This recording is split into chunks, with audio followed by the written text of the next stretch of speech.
500 years ago, there were people on both sides of the Atlantic Ocean, but neither knew about the other. On the western side, our side, the people had reddish-brown skins and lived in huts or wigwams. On the eastern side, in Europe, the people were white-skinned. They had learned how to build houses and large sailing ships, but they still didn't know much about the rest of the world. In fact, most of them believed the Earth was flat. Then one day, a map maker named Christopher Columbus had an idea. Do you know what? I think the world isn't flat at all. I think it's round like a ball. Did you hear what he said? Did you hear what he said? He said that the world is round. Oh, he's crazy. I think the world isn't flat at all. I think it's round like a ball. The world's as flat as the brim of your hat, and that is very plain.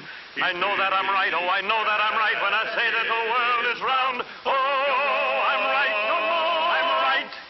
My thinking is sound, and I'll prove the world's round. It won't take very long. But it did take long, 7 long years, before Columbus could convince a king or a queen to let him try out his idea. Then Queen Isabella of Spain agreed to supply the ships and men for his trip.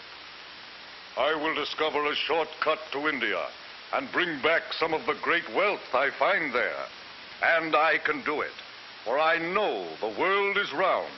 And instead of going east to India, I shall sail west and reach India around the other way.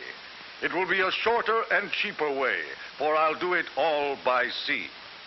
Queen Isabella provided Columbus with 3 ships, the Nina, the Pinta, and the Santa Maria. And on August 3rd, 1492, they set sail across the unknown Atlantic. High on the foaming tide, over the ocean, onward our ships will ride, onward, my sailors. The ships sailed onward, but 2 long months after they started, there was still no sign of land ahead. Turn back, Columbus. Turn back, Columbus. We'll not turn back until we find India. Onward, men! By October 10th, the sailors and the crew were ready to take matters into their own hands. If Columbus won't do as we ask, we'll put him in chains. And we'll turn the ships around ourselves. Wait! Have you heard? One of our men has just seen a branch in the ocean. What of it? It had fresh berries on it. That means we're near land. Hooray! 2 days later, the ships reached land, and Columbus and his crew saw the people with reddish-brown skins who lived there.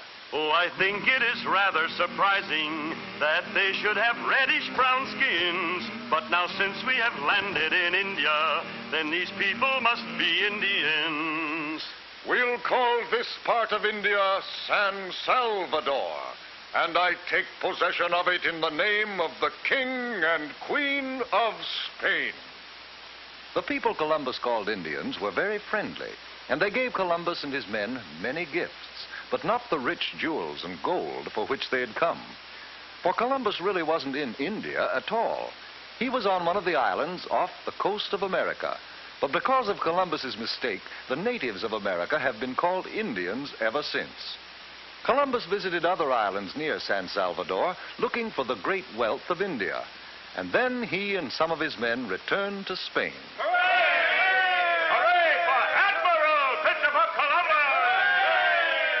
Columbus had no trouble getting ships and men for his second voyage, but he still hadn't the slightest idea that he was headed for the vast continent of America, and that he would have had to cross it and sail over the Pacific Ocean before he could reach India by traveling west. The men of Europe were no longer afraid of the ocean. Columbus made 2 more voyages, and other explorers followed. But each year on October 12th, we celebrate Columbus Day, the anniversary of that day in 1492, when Columbus first sighted the land of the New World, America.